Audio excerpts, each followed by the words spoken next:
positives here. Dynamically, the car does feel very, very good.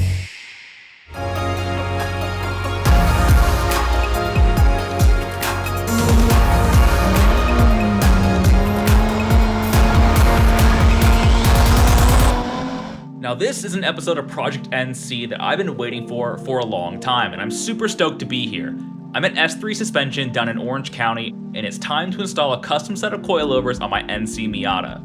S3 Suspension was founded by my good friend Kevin, whose vehicles I've featured on the channel several times previously. You may recall his K20 swapped MRS, his all-original Survivor B16 Civic Si, or his glorious B18 C-swapped EG Civic track car. With all his knowledge of Hondas and going to the racetrack and setting very fast lap times, he started his own company selling tuned suspensions in his own spec, or in his own words, Simple Suspension Solutions, aka S3. And after driving several of his vehicles with the S3 suspension installed on it, I'm a believer, and I put my money where my mouth is and bought a set for myself. So let's get these things on the car ASAP. Installing the S3 coilovers on the NC proved to be pretty easy overall, definitely easier than the older NA and MB Miatas, simply because there's more room available to work with. For example, things like the rear shock bolts, which are a real pain to reach on those cars, is more accessible in the trunk of the NC. Similarly, unlike the older Miatas, we did not have to remove the control arms to get the coilovers in and out of the car, which made the install much quicker. As is the way with S3 suspension products, the fit and finish was very high quality, and there were absolutely no problems with installing them on my car.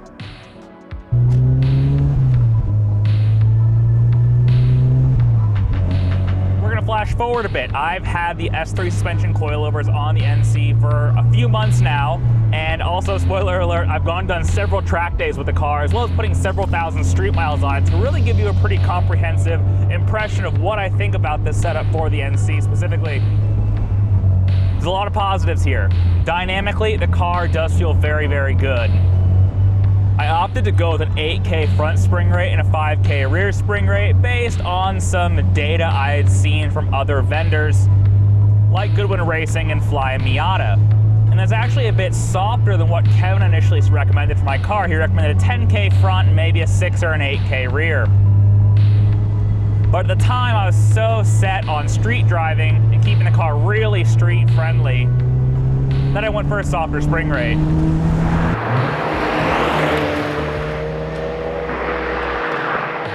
In retrospect, I think he was right, and that's his experience showing. These spring rates, they work quite nicely, especially on the street. The car is pretty compliant overall. I would say it does feel quite similar at low speed to the OEM Bilsteins with lowering springs that I had before. Especially when it comes to things like NVH, noise, vibration, and harshness. It feels quite similar over broken pavement, dips, bumps in the road, things of which Los Angeles has plenty. The roads here are dreadful. But on the flip side, on a smooth road, like on the canyons or of course on the racetrack, this setup pays dividends. It is quite nicely damped in my opinion, especially in the lower half of the adjustable damper settings. The car never feels skittish, it never feels nervous. The overall balance of the car is quite good, and the dampers do a good job of soaking up bumps when it comes to things like riding curbing on track, which if you know the SoCal tracks, like especially Buttonwillow, you are riding the curbs non-stop. So it's nice the car can kind of take those bumps and ride curbing without getting unsettled or nervous. I mentioned the 8K front, 5K rear is a bit soft, and that's mainly my use case, because when I do go to the track, and you see the track wheel and tire setup episode of Project NC, I have put a lot of tire grip onto this car, and with the amount of tire grip I bolted on, which is a pretty extreme use case for this platform, I've basically reached the limits of what those relatively soft spring rates for this coilover can do. This car would really be optimized by higher spring rates. The front to rear balance of the 8.5 is about perfect. The car is very neutral with a very slight oversteer bias, which I like, but it's very, very faint. I think if you're gonna replicate my setup, you go to a 10K front, 6K rear, and that's dead on the money. And that's probably what I'm gonna do, to be honest. I'm gonna go back to Kevin and buy a new set of Swift coilover springs for the setup and go to that 10K front, 6K rear to kind of better optimize the setup. because what I've learned is that as is with these softer springs, I really can't take advantage of basically the upper half or upper third of the adjustable damper's range, because then the car does become just a bit too nervous. The dampers kind of feel a bit over damped relative to the spring rate. And sorry for getting into the heady stuff, but that's what you subscribe to this channel for. You subscribe for me to be the R&D lab rat and figure out all this stuff for you. Oh, hi there.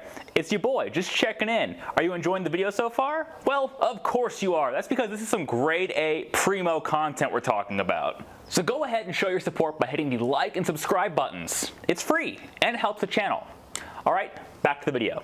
With a slightly higher spring rate, I could turn the dampers up that much further, get that really sharp, fast, responsive compression and rebound curve that I really like on a track car, and better optimize the setup for that.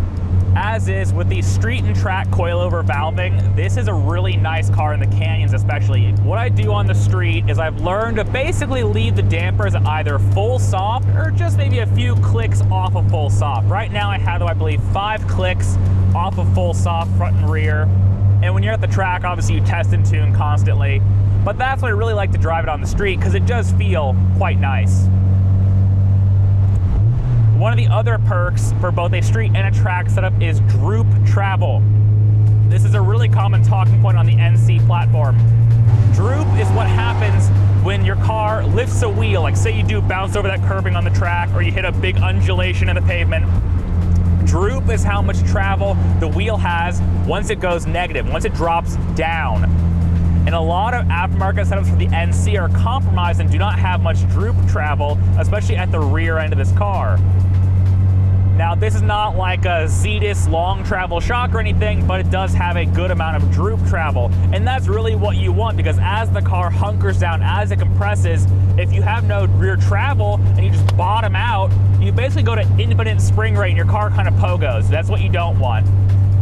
For the way I use this vehicle, it is a huge upgrade from the OEM Bilsteins. You get the much sharper response, the stiffer spring rates, and really, once you do start setting your car up for the more pointy end of things, going to the racetrack and things like that, you do really want an adjustable coilover with the stiffer spring rates, because, well, if you are going to try and fit a lot of wheel and tire, those sort of OEM style setups are just going to limit your amount of, frankly, wheel clearance and camber as you lower the car to get the setup where you need it to be.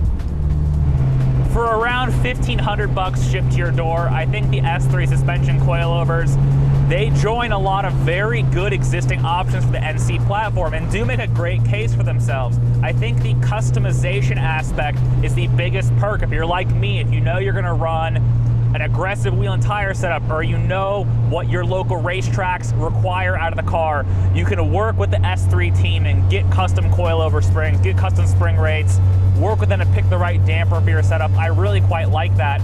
And that's the perk of working with a smaller, more boutique company, especially one out here that is, they're assembled in Southern California. You work with a smaller motorsport-focused company like S3, that's just one of the perks you get. They can work with you and tune your setup properly. Now it's time to plug. I, of course, pay for these out of pocket. No special privileges for me. I support my friends, support your local businesses. But if you want to reach out to S3 Suspension for a set of coilovers for your vehicle, whether it's an NC, Miata, NA, NB, ND, or really any other car, they have a support a lot of different platforms now. If you name drop Jake at Drive, Brake, Fix, Repeat, they might hook it up with a little discount code. You never know. Give it a shot and find out. And I think that about wraps this video up. I've clearly spoiled several of the future videos coming very soon. A lot of great coverage coming on the NC. I appreciate all your patience. I know it's been pretty quiet on the channel. All right, y'all. My name is Jake. You've been watching Drive, Brake, Fix, Repeat, and I'll see you next time. We're going to go do more fun things with cars. Bye.